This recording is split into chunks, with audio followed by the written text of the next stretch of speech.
এই সরকার যে জনবান্ধব, এই সরকার যে জনগণের সরকার, এবং এই সরকারের যে একটা গুড ইন্টেনশন, আপনি যদি স্বাস্থ্য খাতে দেখেন, কিডনি পেশেন্টের যেটা ছিল সেটা ইচ্ছে করলে সরকার রাখতে পারত, কিন্তু সেটা মৌকুফ করে দেয়, যার কারণে ডায়ালিসিস এখন আরও অনেক কম হয়ে যাবে। হার্টের রিংয়ের যেটা ছিল সরকার ইচ্ছে করলে রাখতে পারত, মানুষ বা পেশেন্ট যারা ছিল তারা এটাতে অভ্যস্ত ছিল, কিন্তু সরকার সেটাকে সরিয়ে দেবে।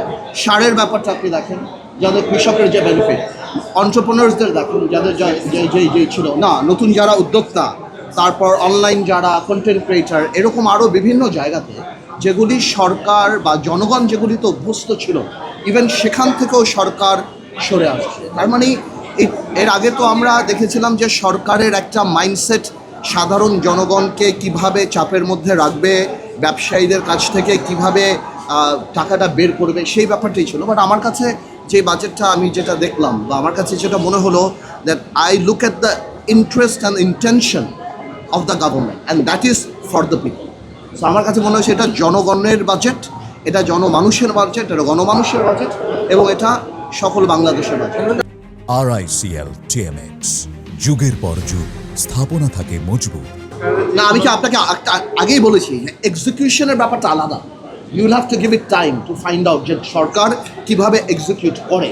বাট এখন আপনার দেখতে হবে আমাদের গুড ইন্টেনশন সরকারের যে, এটা এমন না যে কালকে নির্বাচন, আমরা জনগণের পপুলারিটি পাওয়ার জন্য আমরা একটা বাজেট দিলাম যে কালকে নির্বাচন ইস আ পলিটিক্যাল বাজেট। জিনিসটা কিন্তু সেরকম না। জিনিসটা হলো যে আমরা প্রথম থেকেই, এবং এর মধ্যে একটা ওয়েলফেয়ার এলিমেন্ট আপনি পাবেন, যে আমরা জনগণের জন্য, দেখুন যে মশলার দাম কমিয়ে দেওয়া বা যে জিনিসগুলি, এগুলি নারী যারা আছেন বা যারা আমাদের মা বোনেরা আছেন তাদের জন্য কত বড় একটা ব্যাপার।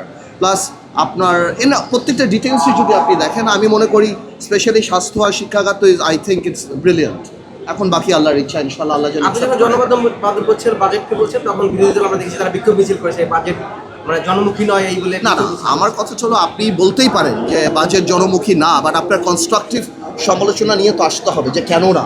আপনি যেখানে মানে বাজেটের একটা বড় অংশ স্বাস্থ্য কার্ডে, যেখানে কিডনি পেশেন্টের ডায়ালিসিসকে আপনি অ্যাফোর্ডেবল করছেন, আপনি যখন ক্যান্সারের মেডিসিনকে অ্যাফোর্ডেবল করছেন, আপনি যখন অন্যান্য সারের দাম আপনি কমিয়ে নিয়েছেন, তারপর আপনি যদি বলেন, আপনার তো কনস্ট্রাকটিভ সমালোচনা করতে হবে।